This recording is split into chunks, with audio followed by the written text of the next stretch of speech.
শুরু করিতেছি মহান আল্লাহর নামে, যিনি পরম করুণাময় এবং অত্যন্ত দয়ালু। আপনারা যারা আমার ফ্রেন্ড ফলোয়ার আছেন, বিভিন্ন সময় বিভিন্নভাবে আমার উপর কষ্ট পেয়েছেন, তাদের উদ্দেশ্যে একজন সাবেক এমপি হিসাবে আমি দুটি কথা বলতে চাই। আমি আপনাদের এই সংস্কার, কোটা সংস্কার যে আন্দোলন, এই আন্দোলনে বা বৈষম্য বিরোধী ছাত্র আন্দোলন, এই আন্দোলনে কোটা সংস্কারের জন্য আমি সবসময় আপনাদের সাথে ছিলাম এবং এটাতে যারা আহত নিহত হয়েছেন তাদের পক্ষেও, এই বিচারের পক্ষেও আমি ছিলাম। কিন্তু আমার ব্যর্থতা হচ্ছে কি, আমি আপনাদেরকে বুঝাইতে পারি নাই। এটার জন্য আমি সম্পূর্ণ ব্যর্থ হয়েছি এবং আমি এই ব্যর্থ হওয়ার জন্য আমার যারা ফলোয়ার আছেন, যারা আমাকে নিয়ে প্রত্যাশা করেছেন, সবার কাছে আমি দুঃখ প্রকাশ করতেছি। আমি আপনাদেরকে আরেকটি কথা বলতে চাই। এখন যে কাঠামোগত সংস্কার আপনারা চাচ্ছেন, দেখেন এই সংস্কারের জন্য আমি বহু বছর আগে থেকেই কাজ করে যাচ্ছি।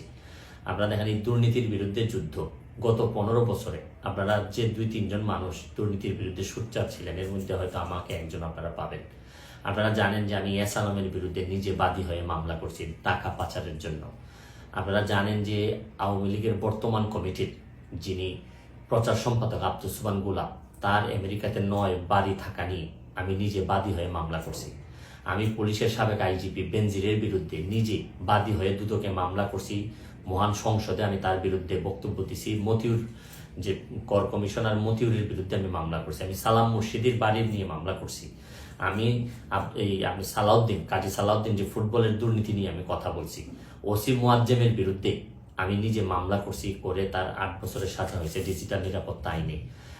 আপনারা জানেন যে জীবনে যত ঝুঁকি ছিল, আপনারা জানেন যে এই কোটা আন্দোলন শুরু হওয়ার 2 সপ্তাহ আগে আমি প্রেস কনফারেন্স করে বলতে বাধ্য হয়েছি, আমি জিডি করছি যে আমার জীবনের উপর হুমকি আছে এইসব দুর্নীতির বিরুদ্ধে প্রতিবাদ করতে গিয়ে। সুতরাং আমি এই যুদ্ধে সবসময় চেষ্টা করছি।